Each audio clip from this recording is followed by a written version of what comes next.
হাওড়ায় shoot out এবং তার জেরে চরম উত্তেজনা ছড়িয়ে পড়ে হাওড়ায়।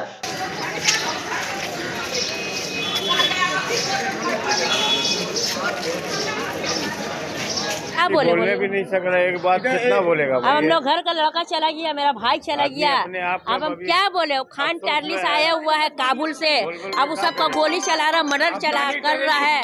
अफगानी का वो आया हुआ है, अफगानी का वो मर्डर कर रहा, खाली सबका, खाली हम लोग का नहीं, अभी बड़ा बड़ा लीडर लोग का सबका करेगा वो, मशीन सप्लाई करता है वो। ठीक है, हर साल रमजान में वही झमेला करता है, और हर रमजान में वहाँ हुआ था और एमएन स्टोर का पास हुआ था, उसी से हुआ था रमजान में। ठीक है, और अब फिर भी हुआ, हर साल रोजा में उसी से होता है।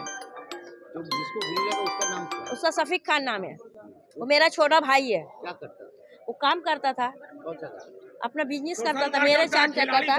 आपका ये प्लेयर भी था, क्या फुटबॉल खेलता है? फुटबॉल नहीं, ये कौन रग्बी खेलता है। हाँ, बार बार बम्बई जाता है खेलने के लिए। अभी टूर्नामेंट खेल करके आया। अब रात में सरगई लेने आया, बच्चा छोटा बच्चा है, गोदी में 100 महीना हुआ है, परसों दिन उसका ला के यहाँ पर तारी सरगई लाने आया है। अब वो कहा जाना कि मेरा मौत खड़ा हुआ है, बोला हमसे को तुमसे बात करने किया, बस पीछे से गोली मारा, आगे से करता तब तो बताता। वो तो उसका माँ चोर उसको पैदा किया था, इसीलिए पीछे से मारा, आगे से मारता। खान और रोहित ना, दोनों आदमी था। पहले रोहित गोली मारा दूठ हो यहाँ, तब खान चलाने लगा ऊपर से, पूरा वीडियो में है। वीडियो कौन सा? क्या गोली मारा हम लोग कैसे जाने, हम लोग यही जान रहे हैं कि 2 गोली यहाँ लगा, पहले खान चला रहा गोली, वीडियो में देखा हम लोग। জানা গিয়েছে হাওড়ার গোলাবাড়ির পিলখানায় গুলিতে ঝাঁঝরা করে দেওয়া হলো এক প্রমোটারকে। নিহত যুবক শফিক খানের বাড়ি ওই এলাকাতেই। কলকাতার 3জলা রোডের পর হাওড়ার গোলাবাড়িতে চলল গুলি। স্থানীয় সূত্রে খবর, আজ ভোর 4:10 নাগাদ 2 আততায়ী হেঁটে এসে পয়েন্ট ব্ল্যাঙ্ক রেঞ্জ থেকে 4 রাউন্ড গুলি করে ওই প্রমোটারকে। যুবকের মাথা ও বুক ফুঁড়ে বেরিয়ে যায় বুলেট। ঘটনাস্থলে মৃত্যু হয় তার। পুলিশ সূত্রে প্রাথমিক অনুমান করা হচ্ছে এলাকার 2 কুখ্যাত দুষ্কৃতী হারুন খান ও রোহিতের সঙ্গে পুরনো শত্রুতার জেরে এই শুট আউট। ঘটনার পর এলাকায় যথেষ্ট উত্তেজনা রয়েছে। পরিস্থিতি নিয়ন্ত্রণে রাখতে নামানো হয়েছে র্যাব। ঘটনা তদন্ত শুরু করেছে হাওড়া সিটি পুলিশ। খতিয়ে দেখা হচ্ছে এলাকার সিসি ক্যামেরা ফুটেজ। পুলিশ সূত্রে খবর, 2 অভিযুক্ত ওই প্রমোটারের কাছে মোটা টাকা চেয়েছিল, টাকা দিতে না পারায় খুন করা হয়েছে তাকে। নিহত পরিবারের অভিযোগ, এই খুনের পেছনে তোলাবাজির ব্যাপার রয়েছে। এই ঘটনায় আর কে বা কারা যুক্ত রয়েছে, কেন ওই প্রমোটারকে এমন নৃশংসভাবে খুন করালো, জানতে জোর কদমে শুরু হয়েছে তদন্ত। আমরা তাকে হাসপাতালে নিয়ে যাওয়ার পর তাকে মৃত বলে ঘোষণা করা হয়। আচ্ছা, কেন এই ধরনের ঘটনা ঘটলো?